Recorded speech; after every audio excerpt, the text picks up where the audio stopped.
Hello everyone, myself Mariwinder. जैसे कि daily हम अपने यूट्यूब चैनल पे एमसीक्यू प्रैक्टिस कराते हैं, तो हमारा टॉपिक चल रहा है परिवार, विवाह एवं नातेदारी से रिलेटेड।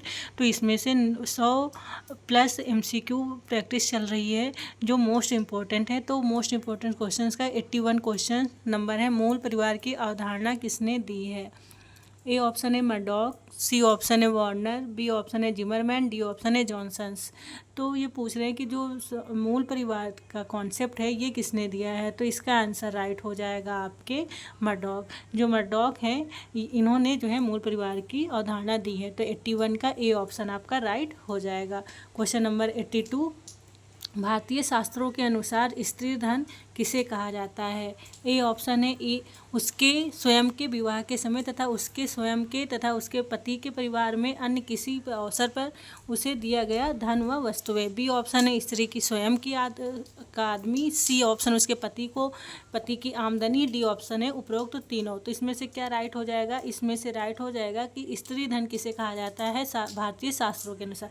तो स्त्री धन वह है जो उसके स्वयं के विवाह के समय तथा उसके स्वयं के तथा उसके पति के परिवार में या अन्य किसी अवसर पर उसे दिया गया जो धन दिया जाता है, वस्तुएं या धन, उसे ही हम स्त्री धन कहते हैं। तो इस तरह से आपका 82 का ए ऑप्शन आपका राइट हो जाएगा।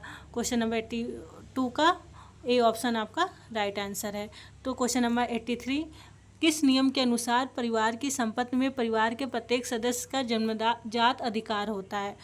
ए ऑप्शन है दाय भाग का नियम, सी ऑप्शन है मिताक्षरा का नियम, बी ऑप्शन है सापिंड का नियम, डी ऑप्शन है प्रवर का नियम। तो ये पूछ रहे हैं कि ऐसा कौन सा चारों ऑप्शन में से रूल्स है कि जिसमें संपत्ति का अधिकार परिवार के जन्मजात अधिकार होता है। परिवार में जो संपत्ति होती है उसका अधिकार जन्मजात माना जाता है। तो इसमें से क्या राइट हो जाएगा? सी ऑप्शन, जो मिताक्षरा का नियम है इसके द्वारा परिवार के प्रत्येक सदस्य का अधिकार होता है संपत्ति का जन्मजात। ठीक है, तो 83 का सी ऑप्शन आपका राइट हो जाएगा। क्वेश्चन और इसे हम थोड़ा सा विस्तृत में पढ़ लेते हैं कि मिताक्षरा और दाय भाग क्या है।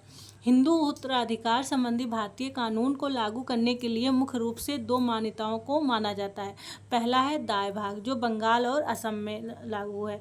तो इस तरह से जो हिंदू उत्तराधिकार नियम में जो मुख्य 2 रूप से मान्यताएं मानी गई हैं, पहला है दाय भाग और दूसरा है मिताक्षरा। तो जो दाय भाग आपका है वो सिर्फ असम और बंगाल में लागू है, और जो आपका मिताक्षरा और जो दाय भाग को लिखा है ये जिमूत वाहन ने दाय भाग की रचना की है। ठीक है, और यह एक प्राचीन हिंदू धार्मिक ग्रंथ है। जबकि जो दूसरा मिताक्षरा है आपका वो असम और बंगाल छोड़ के सारे राज्य में मिताक्षरा जो है मिताक्षरा नामक एक प्राचीन ग्रंथ है जो बंगाल और असम छोड़ के सारी जगह पे ये नियम लागू होता है। मिताक्षरा नियम जो याज्ञवल्क्य द्वारा लिखा गया है।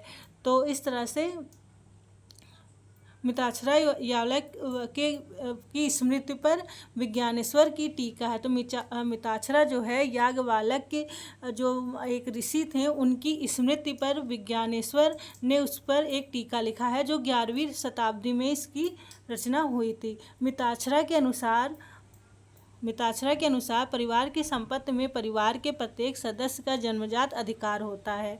ठीक है, तो इस तरह से जो आपका मिताक्षरा है उसमें आपको जन्मजात आपको जो है संपत्ति में अधिकार मिलता है प्रत्येक परिवार के प्रत्येक सदस्य को। और ये जो है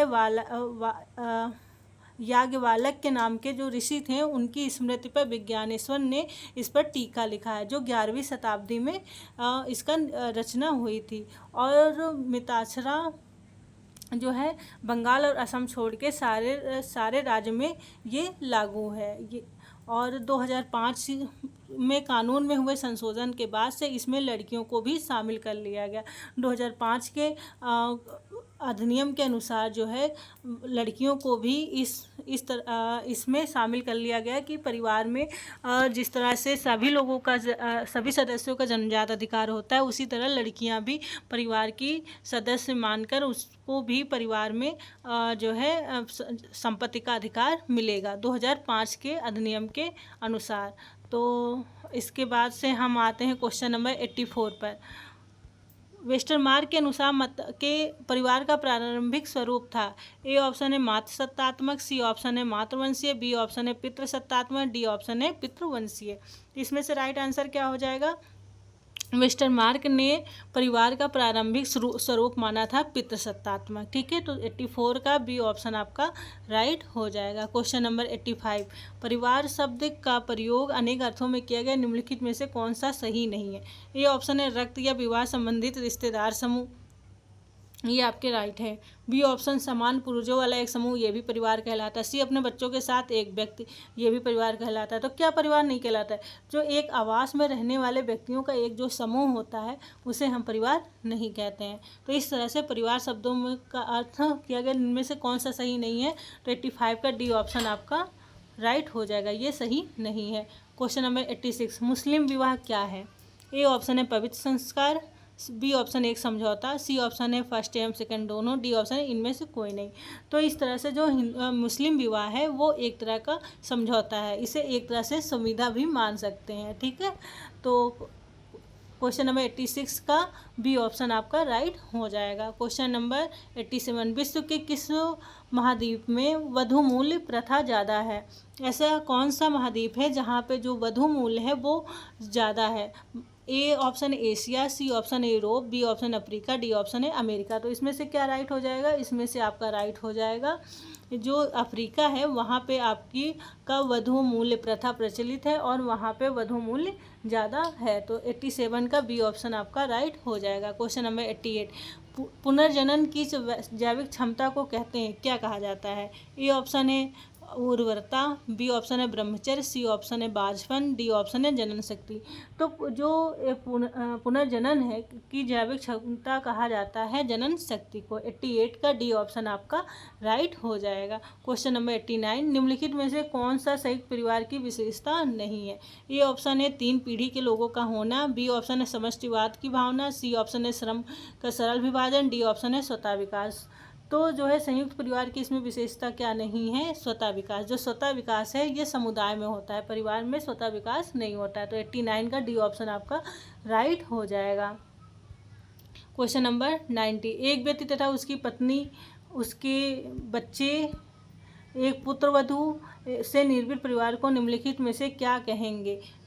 अगर जैसे एक व्यक्ति है, उसकी जो है पत्नी है, अब पत्नी से जो है उसके 2 बच्चे हैं, अब बच्चों की एक की जो है पुत्रवधू है, तो ऐसा परिवार क्या कहलाएगा? ऐसा परिवार आपको कहलाएगा संयुक्त परिवार। ठीक है, तो 90 का बी ऑप्शन आपका राइट हो जाएगा। तो इस तरह से हमारे YouTube चैनल से जुड़िए और डेली MCQ प्रैक्टिस करिए और हमारे टेलीग्राम चैनल को भी ज्वाइन कर लीजिए जो डिस्क्रिप्शन बॉक्स में दिया रहता है, और अपनी तैयारी को और भी ज़्यादा बूस्ट करिए क्योंकि एग्ज़ाम्स कभी भी हो सकता है। तो देखते रहिए हमारा YouTube चैनल, ज्वाइन करिए, लाइक करिए, सब्सक्राइब करिए, शेयर करिए और वीडियो देखने के लिए थैंक यू।